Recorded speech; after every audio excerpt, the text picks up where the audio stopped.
الحمدللہ رب العالمین والصلاة والسلام علی محمد الامین اعوذ باللہ من الشیطان الرجیم بسم اللہ الرحمن الرحیم۔ خواتین و حضرات، اس سے پہلے جو بحث ہو چکی ہے اس کے بارے میں چند طالب علموں کے سوالات ہیں جن سے میں اس لحاظ کی ابتدا کر رہا ہوں۔ ایک سوال یہ سامنے آیا ہے کہ چاروں مقامات پر اس آیت میں اس تمام اللہ کی آیات کی تلاوت کا ذکر کیوں کیا گیا ہے؟ یعنی سوال کا منشا یہ ہے کہ اتنی بات تو واضح ہو گئی کہ انبیاء علیہ السلام اصلاً لوگوں کا تزکیہ کرنے کے لیے آتے ہیں۔ رسالت مآب صلی اللہ علیہ وسلم کی بعثت بھی تزکیے کے لیے ہوئی ہے، اور تزکیے کے لیے جو طریقہ بتایا گیا ہے وہ یہ ہے کہ لوگوں کو قانون اور حکمت کی تعلیم دی جائے۔ لیکن یہ تلاوت آیات کا ذکر اس اہتمام کے ساتھ ہر جگہ کیوں ہوا ہے؟ اس کا ایک خاص پس منظر ہے، اس کو اچھی طرح سمجھ لینا چاہیے۔ سیدنا موسیٰ علیہ السلام بنی اسرائیل کے دلیل القدر ہے۔ قرآن مجید میں یہ بیان ہوا ہے کہ رسول اللہ صلی اللہ علیہ وسلم کی بعثت میں غیر معمولی مماثلت ہے سیدنا موسیٰ علیہ السلام کے ساتھ، اور جو تورات میں خود رسالت مآب صلی اللہ علیہ وسلم کے بارے میں پیشین گوئی ہے اس کے الفاظ بھی یہ ہے کہ میری مانند ایک پیغمبر مبعوث کرے گا۔ ان پر تورات نازل ہوئی، اللہ تعالیٰ نے ان سے کلام کیا۔ یہ انبیاء علیہ السلام کی تاریخ میں غیر معمولی شرف ہے جو سیدنا موسیٰ علیہ السلام کو حاصل ہوا، اور اس کے بعد پھر انبیاء بنی اسرائیل میں جو جلیل القدر پیغمبر آئے ہیں ان میں سے سیدنا داؤد علیہ السلام کو اور پھر آخر میں مسیح علیہ السلام کو یہ شرف حاصل ہوا، یعنی اللہ تعالیٰ نے اپنا کلام ان کے منہ میں ڈالا۔ تو بنی اسماعیل میں اس آخری پیغمبر کی بعثت کیونکہ ایک غیر معمولی واقعہ تھا، تو اس میں اس چیز کو بطور خاص سیدنا ابراہیم نے بھی نمایاں کیا کہ یہ پیغمبر دین کے اصل مقصد کو حاصل کرنے کی جدوجہد کرے گا، یہ شریعت بھی لے کر آئے گا اور یہ لوگوں کو حکمت بھی سکھائے گا، اور اس کے ساتھ یہ بات بھی واضح کر دی کہ شریعت اور حکمت یہ اللہ کے کلام کی صورت میں بھی اس پر نازل ہے۔ چنانچہ اگر آپ تورات کی پیشین گوئی کو دیکھیں تو اس میں خاص طور پر ان دو باتوں کا ذکر کیا گیا ہے، یعنی ایک یہ کہ میں اس پیغمبر کے منہ میں اپنا کلام ڈالوں گا، اور دوسرے اس چیز کا کہ وہ میرا نام لے کر میری بات کہے گا، میری اتھارٹی پر میری بات کہے گا۔ اور یہی وجہ ہے کہ قرآن مجید کی تمام صورتیں بسم اللہ الرحمن الرحیم سے شروع ہوتی ہیں۔ مولانا حمید الدین فرائی نے اس آیت کی تفسیر میں بہت صحیح لکھا ہے کہ بسم اللہ الرحمن الرحیم میں بیس سند اور اتھارٹی کو بیان کرتی ہے، یعنی اللہ کے نام سے۔ معاملے کی نوعیت صرف یہ نہیں ہے کہ یہ کلام پیغمبر اپنی طرف سے پیش کر رہے ہیں، بلکہ اللہ کے نام سے اس کے کلام کی حیثیت سے پیش کر رہے ہیں۔ اس میں جو تورات کی پیشین گوئی ہے ایک نظر اس کے اوپر ڈال دیجیے، اس سے اندازہ ہو جائے گا کہ یہ کیا بات ہے جس کو خاص طور پر قرآن مجید بیان کرتا ہے۔ سیدنا موسیٰ علیہ السلام کے الفاظ یہ ہیں کہ اللہ تعالیٰ نے ان سے مخاطب ہو کر یہ کہا، میں ان کے لیے انہی کے بھائیوں میں سے تیری مانند ایک نبی برپا کروں گا۔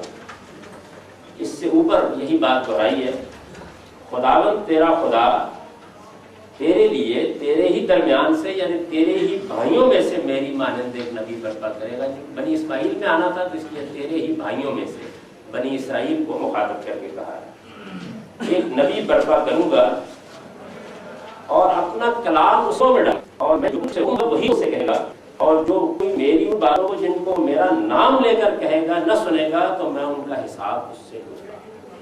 یہ تورات کی پیشین گوئی ہے رسالت مآب صلی اللہ علیہ وسلم کے بارے میں۔ اس پیشین گوئی میں خاص طور پر ان دونوں باتوں کو نمایاں کیا ہے۔ تو گویا سیدنا ابراہیم علیہ السلام نے جب آپ کے لیے دعا کی تو اس میں یہ سب باتیں انہوں نے جمع کر دی یعنی ایک یہ کہ وہ پیغمبر اللہ کا کلام لے کر آئے گا. نبوت کے لیے وہی تو ناگزیر ہے، لیکن یہ ضروری نہیں کہ خدا کا اپنا کلام پیغمبر کے منہ میں ڈالا جائے. بنی اسرائیل کے بہت سے انبیاء ہیں جن پر اللہ تعالیٰ کی وحی نازل ہوئی، انہوں نے اللہ کے پیغمبر کی حیثیت سے لوگوں کی نصیحت کی، ان کی ہدایت کے لیے جدوجہد کی، لیکن ان پر اللہ کا کلام نازل نہیں ہوا. تو اللہ کا کلام گویا آپ کے منہ سے نکلے گا، آپ کی زبان حیض ترجمان پر جاری ہوگا. ایک یہ پہلو، اور دوسرا وہی. تو اس کو قرآن مجید خاص طور پر اس لیے نمایاں کرتا ہے. ایک تو یہ چیز ہوگی.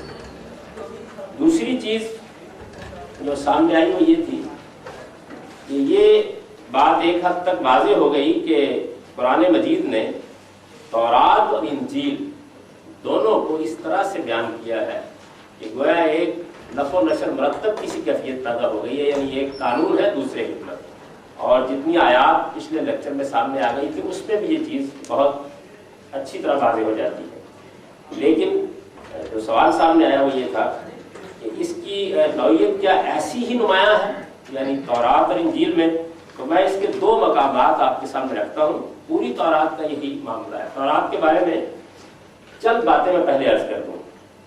ہمارے پاس جو اس وقت مجموعہ ہے وہ بائبل کے نام سے ہم کو ملتا ہے. یہ بائبل ساری کی ساری محض تورات نہیں ہے. یعنی اس کی نوعیت یہ ہے کہ اس میں قدیم انبیاء کے صحائف بھی ہیں، اس میں تورات بھی ہے، اس میں بنی اسرائیل کی تاریخ بھی ہے، پھر اس کے بعد اس میں زبور بھی ہے، اور آخر میں اس میں سیدنا مسیح علیہ السلام کی انجیل جس طریقے سے روایت ہوئی ہے وہ بھی موجود ہے.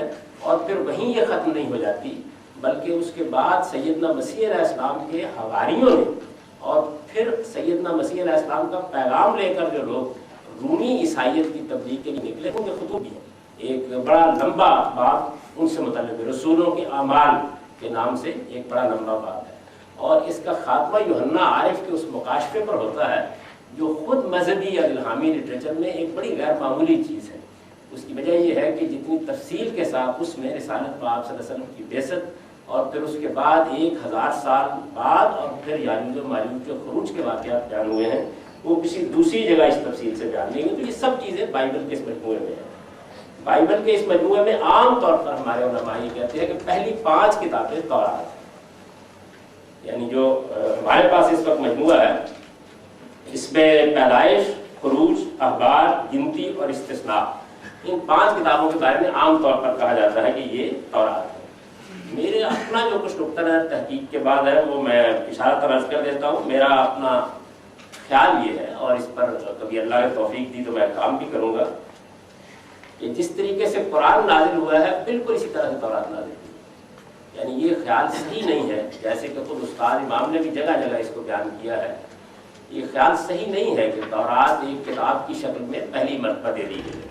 چنانچہ یہ جتنی بھی کتابیں پہلے ہیں ان میں تورات ترتیب نزول سے ہے. یعنی جیسے جیسے احکام نازل ہوئے ہیں اسی طرح انہوں نے اس کا پورا ریکارڈ رکھنا شروع کر دیا. یہ بالکل ایسے ہے کہ جیسے قرآن مجید اگر مرتب نہ کیا جاتا، یعنی رسالت میں آپ صلی اللہ علیہ وسلم مکے ہی میں دنیا سے رخصت ہو جاتے تو اگر قرآن مجید مرتب نہ کیا جاتا تو ہمارے پاس اسی طرح کی روایت کی صورت میں ہوتا ہے جس میں بیان کیا جاتا کہ فلاں وقت میں فلاں موقع پر یہ سورہ پڑھی گئی، فلاں وقت پر یہ سورہ پڑھی گئی، اسی روایت کی صورت میں ہوتا ہے. تو وہ پہلے اس طرح ساری عیسائی.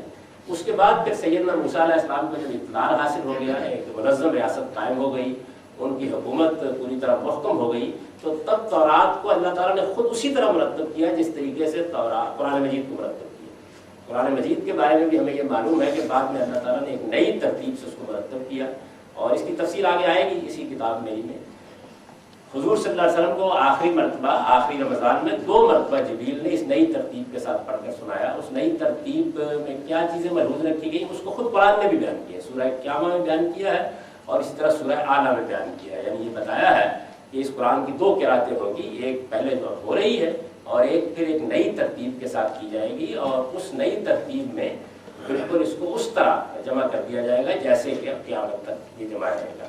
تو بالکل یہی معاملہ وہاں ہوا ہے. میرا نقطہ نظر یہ ہے کہ اصل تورات جو بالکل ترتیب دے کر بنی اسرائیل کو دے دی گئی وہ استثناء ہے، یعنی جو 5ویں اور آخری کتاب ہے.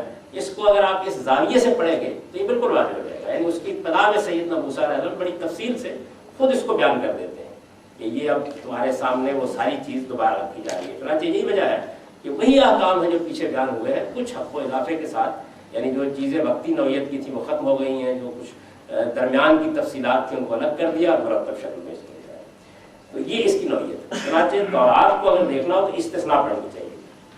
اب یہ دیکھیے قانون کیا ہوتا ہے، یعنی قرآن مجید کی نوعیت تو میں اس سے پہلے عرض کر چکا کہ وہ قانون بھی ہے، حکمت بھی ہے. اس وجہ سے اس کا مزاج، اس کا اسلوب بالکل مختلف، بہت منفرد اور بہت مختلف. اس میں ایسے نہیں ہوتا کہ ایک باب قانون کا شروع ہو گیا ہے، شریعت کا شروع ہو گیا ہے، بلکہ ایک خاص مدعا کے لیے خاص جگہ شروع ہوتی ہے. تذکیر کے، نصیحت کے، حکمت کے مباحث ایک خاص مضمون کے لیے چلے آ رہے ہوتے ہیں، اور پھر ایک موقع کے اوپر آ کر اللہ تعالیٰ اپنی شریعت کے بعد احکام بیان کر دیتے ہیں. پھر اس حکم سے کوئی بحث پیدا ہو جاتی ہے، اس کو لے لیتے ہیں. اس کے بارے میں کچھ سوالات پیدا ہو جاتے ہیں، اس کو لے لیتے ہیں. یہ قرآن مجید اگر کبھی پڑھنے پڑھانے کا موقع ملا تو آپ سورہ بقرہ میں بہت اچھی طرح دیکھیں گے کہ کیسی عمدہ ترتیب سے شریعت، حکمت، اس کے مباحث ساتھ ساتھ ملے ہوئے. قرآن کا معاملہ یہ ہے.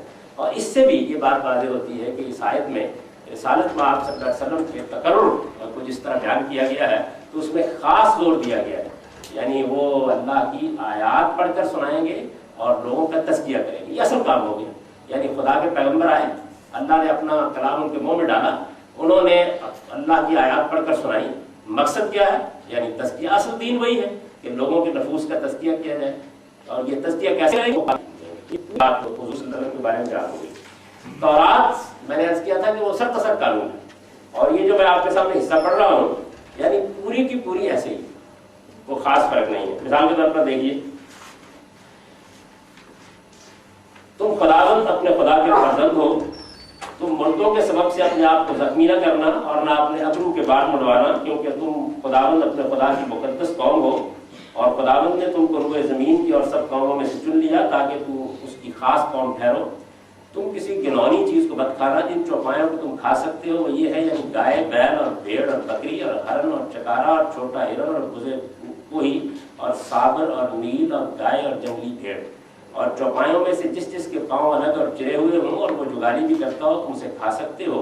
لیکن ان میں سے جو جگالی کرتے ہیں یا ان کے پاؤں چرے ہوئے ہیں تم ان کو یعنی اونٹ اور خرگوش اور صافان کو نہ کھانا، کیونکہ یہ جگالی کرتے ہیں لیکن ان کے پاؤں چرے ہوئے نہیں ہیں، سو یہ تمہارے لیے ناپاک ہے. اور سور تمہارے لیے اس سبب سے ناپاک ہے کہ اس کے پاؤں تو چرے ہوئے ہیں پر وہ جگالی نہیں کرتا. تم نہ تو ان کا گوشت کھانا اور نہ ان کی مردے کو ہاتھ لگانا. آبی جانوروں میں سے تم انہی کو کھانا جن کے پر اور چھلکے ہوں، لیکن جس کے پر اور چھلکے نہ ہوں تم اسے مت کھانا، وہ تمہارے لیے ناپاک ہے. اب مثال کے طور پر یہ ایک بات ہے. اس کے بعد آپ دیکھیے، 3 برس کے بعد تیسرے برس کے مال کی ساری دہ یکی نکال کر اسے اس کے پھاٹکوں کے اندر اکٹھا کرنا. یہ زکوٰۃ ہے. دہ یکی کا مطلب عشر، یعنی 1/10 وہی مقدار جو ہمارے یہاں ہے ان کے یہاں بھی تھی. تب لاوی جس کا تیرے ساتھ کوئی حصہ یا میراث نہیں ہے، پردیسی اور یتیم اور بیوہ عورتیں جو تیرے پھاٹکوں کے اندر آئیں اور کھا کر سیر ہوں، تاکہ خداوند تیرا خدا تیرے سب کاموں میں جن کو تو ہاتھ لگائے تجھ کو برکت بخشے. بالکل یہی اس میں بیان ہوتے ہیں. خون ہوگا تو اس میں کیا کیا جائے گا، اگر کسی موقع کے اوپر لوگ شریعت کی خلاف ورزی کر کے بھاگ کھڑے ہوں تو ان کے ساتھ کیا معاملہ ہوگا، اس کے لیے نظم و نسق کیسے قائم کیا جائے گا. پوری کی پوری اسی اسلوب میں آپ پڑھتے چلے جائیے. اور یہ ایسے ہی ہے. مذبح بنانے کا طریقہ بتایا گیا ہے. اسی طرح سے اگر تیرے درمیان تیری بستیوں میں جن کو خداوند تیرا خدا تجھ کو دے، کہیں کوئی مرد یا عورت ملے جس نے خداوند تیرے خدا کے حضور یہ بدکاری کی ہو کہ اس کے عہد کو توڑا ہو اور جا کر اور معبودوں کی یا سورج اور چاند یا اجرام فلکی میں سے کسی کی جس کا حکم میں نے تجھ کو نہیں دیا پرستش کی ہو، اور یہ بات تجھ کو بتائی جائے اور تیرے سننے میں آئے تو جافشانی سے تحقیقات کرنا. اور اگر یہ ٹھیک ہو اور قطعی طور پر ثابت ہو جائے کہ اسرائیل میں ایسا مکروہ کام ہوا تو اس مرد یا عورت کو جس نے یہ برا کام کیا باہر اپنے پھاٹکوں پر نکال لے جانا اور ان کو ایسا سنسار کرنا کہ وہ مر جائے. یعنی اس طرح احکام یہ احکام ہے اور بڑی تفصیل کے ساتھ یہ بیان ہوئے ہیں. اس میں ظاہر ہے کہ ترجمے میں بھی کچھ تبدیلیاں ہو گئی ہیں اور بعض جگہوں پر دقت نظر سے مطالعہ کیا جائے تو یہ معلوم ہوتا ہے کہ یہود کی بات کی فقہ بھی شامل ہو گئی ہے. تاہم وصیت مجموعی اس میں وہ سب چیزیں موجود ہیں جو شریعت کے لحاظ سے بنی اسرائیل پر نازل کی گئی. اب اس کے بعد یہ دیکھیے کہ انجیل کیا کہتی ہے. انجیل میں سیدنا مسیح علیہ السلام کے بعد ابتدا ہی میں واضح کر دیتے ہیں کہ میں کوئی نئی کتاب لے کر نہیں آیا. ابتدا ہی واضح کرتے وہ کہتے ہیں کہ میں تورات کو پورا کرنے آیا ہوں، اس کو منسوخ کرنے نہیں آیا۔ یعنی یہ تورات جو اللہ تعالیٰ کی کتاب ہے، اس میں جو شریعت بیان ہوئی ہے میں اس شریعت میں کوئی کمی بیشی نہیں کروں گا، لیکن اس شریعت کے پیچھے کیا چیز ہے، وہ کس حکمت پر مبنی ہے، اصول پر مبنی ہے، اس کو وہ نہایت خوبصورت اسلوب میں بیان کرتے ہیں۔ آپ اس کی ایک مثال دیکھیے، یہ وہی مشہور ان کا پہاڑی کا باز ہے، اس سے اندازہ ہو جائے گا کہ کیا فرق ہے دونوں میں، یعنی کیوں یہ کہا جاتا ہے کہ تورات قانون ہے اور یہ سراپا حکمت ہے۔ وہ اس بھیڑ کو دیکھ کر پہاڑ پر چڑھ گیا، اور جب بیٹھ گیا تو اس کے شاگرد اس کے پاس آئے اور وہ اپنی زبان کھول کر ان کو یوں تعلیم دینے لگا، مبارک ہے وہ جو دل کے غریب ہیں کیونکہ آسمان کی بادشاہی انہیں کی ہے، مبارک ہے وہ جو غمگین ہیں کیونکہ وہ تسلی پائیں گے، مبارک ہے وہ جو حلیم ہیں کیونکہ وہ زمین کے وارث ہوں گے، مبارک ہے وہ جو راست بازی کے بھوکے اور پیاسے ہیں کیونکہ وہ آسودہ ہوں گے، مبارک ہے وہ جو رحم دل ہیں کیونکہ ان پر رحم کیا جائے گا، مبارک ہے وہ جو پاک دل ہیں کیونکہ وہ خدا کو دیکھیں گے، مبارک ہے وہ جو راست بازی کے سبب سے ستائے گئے ہیں کیونکہ آسمان کی بادشاہی انہیں کی ہے۔ جب میرے سبب سے لوگ تم کو لعن طعن کریں گے اور ستائیں گے اور ہر طرح کی باتیں تمہاری نسبت ناحق کہیں گے تو تم مبارک ہوگے، خوشی کرنا اور نہایت شادمان ہونا، کیونکہ آسمان پر تمہارا اجر بڑا ہے، اس لیے کہ لوگوں نے ان نبیوں کو بھی جو تم سے پہلے تھے اسی طرح ستایا تھا۔ تم زمین کے نمک ہو، لیکن اگر نمک کا مزہ جاتا رہے تو وہ کس چیز سے نمکین کیا جائے گا، پھر وہ کسی کام کا نہیں سوائے اس کے کہ باہر پھینکا جائے اور آدمیوں کے پاؤں کے نیچے روندا جائے۔ تم دنیا کے نور ہو، جو شہر پہاڑ پر بسا ہے وہ چھپ نہیں سکتا، اور چراغ جلا کر پیمانے کے نیچے نہیں بلکہ چراغدان پر رکھتے ہیں تو اس کے گھر کے سبب سب لوگوں کو روشنی پہنچتی ہے۔ اسی طرح تمہاری روشنی آدمیوں کے درمیان چمکے تاکہ وہ تمہارے نیک کاموں کو دیکھ کر تمہارے باپ کی جو آسمان پر ہے تمجید کریں۔ ابھی دیکھیے کیا کہتے ہیں وہ، یہ نہ سمجھو کہ میں تورات یا نبیوں کی کتابوں کو منسوخ کرنے آیا ہوں، منسوخ کرنے نہیں بلکہ پورا کرنے آیا ہوں، کیونکہ میں تم سے سچ کہتا ہوں کہ جب تک آسمان اور زمین ٹل نہ جائیں ایک نقطہ یا ایک شوشہ تورات سے ہرگز نہ ٹلے گا جب تک سب کچھ پورا نہ ہو جائے۔ بس جو کوئی ان چھوٹے سے چھوٹے حکموں میں سے بھی کسی کو توڑے گا اور یہی آدمیوں کو سکھائے گا وہ آسمان کی بادشاہی میں سب سے چھوٹا کہلائے گا، لیکن جو ان پر عمل کرے گا ان کی تعلیم دے گا وہ آسمان کی بادشاہی میں بڑا کہلائے گا۔ کیونکہ میں تم سے کہتا ہوں کہ اگر تمہاری راست بازی فقیہوں اور فریسیوں کی راست بازی سے زیادہ نہ ہوگی تو تم آسمان کی بادشاہی میں ہرگز داخل نہ ہوگے۔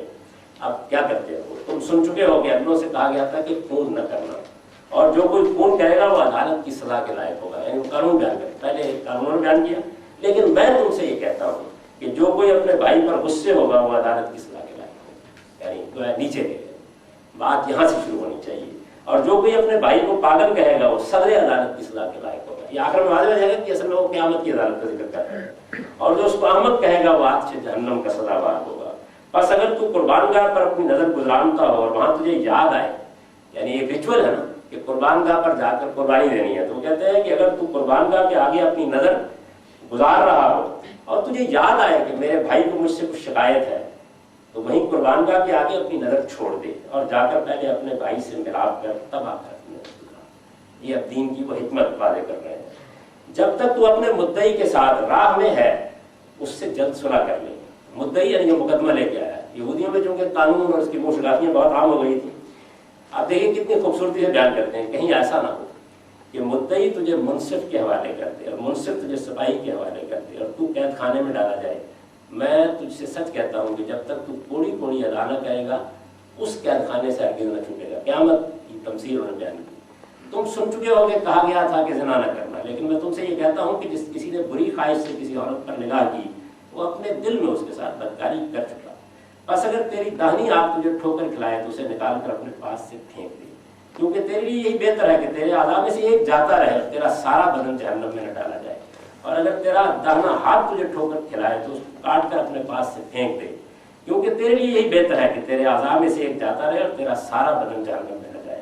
یہ بھی کہا گیا تھا کہ جو کوئی اپنی بیوی کو چھوڑے اسے طلاق نامہ لکھ دے، اور آپ میں ہے نا کہ آپ بیوی سے نکاح بھی کر سکتے ہیں طلاق بھی دے سکتے ہیں، تو پہلے وہ قانون کا ریفر کرتے ہیں۔ لیکن میں تم سے کہتا ہوں کہ جو کوئی اپنی بیوی کو حرام کاری کے سوا کسی اور سبب سے چھوڑ دے وہ اس سے بدکاری کراتا ہے، جو کوئی اس چھوڑی ہوئی سے بیاہ کرے وہ اس سے بدکاری کرتا ہے۔ یہ گویا وہ طلاق کو کنڈم کر رہے ہیں، بہت عام ہو گئی تھی، اس سے مسیحیوں نے یہ قانون بدقسمتی سے کر لیا کہ طلاق دینا ممنوع ہے، حالانکہ حکمت کی طرف۔ پھر تم سن چکے ہو کہ اگلوں سے کہا گیا تھا کہ جھوٹی قسم نہ کھانا بلکہ اپنی قسم خداوند کے لیے پوری کرنا۔ یہ